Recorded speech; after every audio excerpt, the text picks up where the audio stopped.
বাসার সবাই একসাথ হওয়া মানেই হচ্ছে প্রচুর প্রচুর খাওয়া দাওয়া। আমাদের আবার কোনো কিছু খেতে গেলে স্পেশাল কোনো দিন বা স্পেশাল কোনো ওকেশনের প্রয়োজন হয় না। আমাদের যেদিনই খেতে ইচ্ছা করে আমরা সেদিনই খেয়ে ফেলি। আসসালামু আলাইকুম, কেমন আছেন সবাই? আশা করছি সবাই ভালো আছেন। আমিও আলহামদুলিল্লাহ অনেক বেশি ভালো আছি। আমার ঘরের দুষ্টু বউরিটার অবস্থার দিকে তাকান। বাসার যত জামা কাপড় আছে সব গুছানো দায়িত্ব পড়েছে নীলপদ্মর। ঘুম থেকে উঠে প্রতিদিন একই কাজ, যত জামা কাপড় আছে সব গুছানো জামা কাপড়কে এলোমেলো করা, এরপর সে এখানে বসে বসে খেলবে, হাসবে, আবার আমার সাথে দুষ্টামি করবে। এভাবেই সকালটা শুরু হয় ওকে দিয়ে। বাচ্চাকে নিয়ে সকালটা তো শুরু করলাম, কিন্তু পরবর্তী বাচ্চাগুলোকেও দেখতে আসা যায়। বাগানে নিত্য নতুন প্রতিদিন অনেক অনেক ফুল হয়, আমারও অনেক বেশি ভালো লাগে। আগে আমরা যে বাসায় ছিলাম সেই বাসায় তেমন আলো বাতাস না হওয়ার কারণে আমি আমার শখের কোনো ফুল গাছ লাগাতে পারতাম না।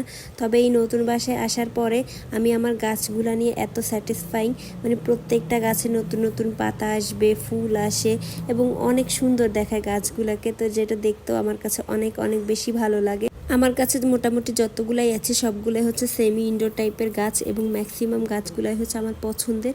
আর এই গাছটা দেখেন, যেটা আমরা গ্রামে ফেলে রাখি, এটাও এখান থেকে কিনে নিতে হয়। আজকে আবার বড়াপুর বাসে আমাদের সবার ইনভাইট। আসলে আমাদের অনেক দিন ধরে ইচ্ছা করতেছিল যে কাচ্চি বিরিয়ানি খাবো, তাই বড়াপুর বাসাতে মেজো আপু রান্না করবে কাচ্চি বিরিয়ানি। আমি নীলপদ্ম আমরা ফ্রেশ হয়ে বাসার থেকে এখন বড়াপুর বাসায় যাচ্ছি। আর সেদিনকার ওয়েদারটাও ছিল অনেক সুন্দর এবং আকাশটা এত ভালো লাগতেছিল আমাদের কাছে।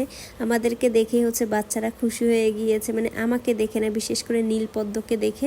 আর এদিকে আপুদের বাসায় বরাবরের যেই সমস্যা, গ্যাস থাকে না, তাই হচ্ছে ইলেকট্রিক চুলার মধ্যে দিয়ে এখন রান্নার সব প্রিপারেশন চলতেছে। তুহিন এদিকে ক্ষুধার জ্বালা সহ্য করতে না পেরে সেদ্ধ আলুর খাওয়া শুরু করে দিয়েছে। আর এখানেও কাচ্চি বিরিয়ানি সব প্রিপারেশন চলতেছে। আপু হচ্ছে এটা নিজের মতো করে ওর ওয়েতে হচ্ছে কাচ্চি বিরিয়ানিটা রান্না করতেছে। এটা অথেন্টিক যেইভাবে রান্না করে ওইরকম না, ওর যেভাবে রান্না করতে কমফোর্ট হয় ওইভাবে রান্না করা। তবে সব থেকে স্যাটিসফাইং মুহূর্ত হচ্ছে এইটা, যখন এটা হচ্ছে লেয়ার করে এবং লেয়ার থেকে যখন ভাঙে, এই জিনিসটা দেখতে আমার কাছে বেশি ভালো লাগে। মোটামুটি মাংসটা 70% এবং হচ্ছে চালটা 70% হয়ে আসার পরে এগুলাকে দমে দিয়ে দিবে। দমে থেকে প্রায় 10 থেকে 15 মিনিট রেখে দেন হচ্ছে এটাকে নামিয়ে ফেলবে এবং সুন্দর করে রেডি হয়ে যাবে আমাদের কাচ্চি বিরিয়ানি।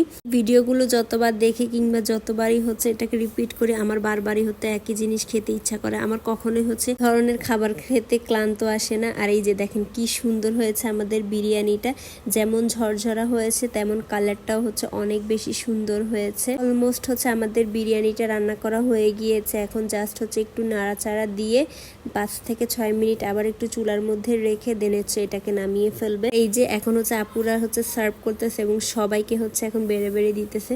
তাই আমি বললাম যে সার্ভ করার আগে আমাকে দাও, আমি হচ্ছে একটু ভিডিও করি সুন্দর করে। আর এদিকে সালাদও কেটে নিয়েছে। যেহেতু আমি ভিডিও করবো তাই সবার আগে আমাকে খেতে দিয়েছে এবং আমি হচ্ছে আগে টেস্ট করা শুরু করেছিলাম এবং শেষে হচ্ছে আমি ভিডিও করতেছিলাম।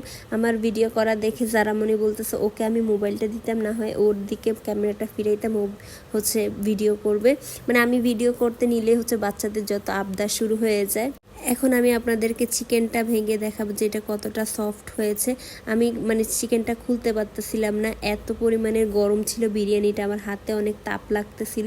পরে আমি হচ্ছে এক পিস নিয়ে এখন দেখাচ্ছি এবং আলুটাও হচ্ছে অনেক সুন্দর করে মেল্ট হয়ে গিয়েছে এবং সত্যি বলতে খাবারটা অসম্ভব রকমের মজা হয়েছে। আর বেশ অনেকদিন পর খাওয়ার পরে আমাদের সবার কাছে অনেক ভালো লাগতেছে এবং আমরা সবাই মিলে এনজয় করে একসাথে খেতে বসেছি।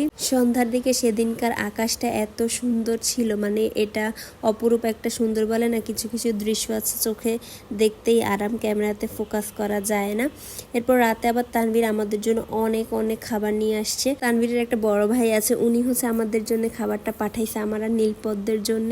আমি তো খুলে অবাক, এত এত খাবার তো আর আমি খেতে পারবো না। সবগুলা খাবার এসেছে টেরাকোটা টেলস থেকে। এখানে 2 ধরনের কাবাব ছিল এবং নান ছিল, স্যালাড ছিল। আমার তো অনেক মজা লেগেছে সেগুলা খেয়ে। আমি ভাবতেছিলাম সেদিনকার কপালটাই হচ্ছে আমার ভালো, সব ভালো ভালো খাবার আসতেছে আমার সামনে। তো খাওয়া দাওয়ার মধ্য দিয়েই হচ্ছে আমি আমার সেদিনকার দিনটাও শেষ করলাম। তো সবাই ভালো থাকবেন, সুস্থ থাকবেন, আল্লাহ হাফেজ।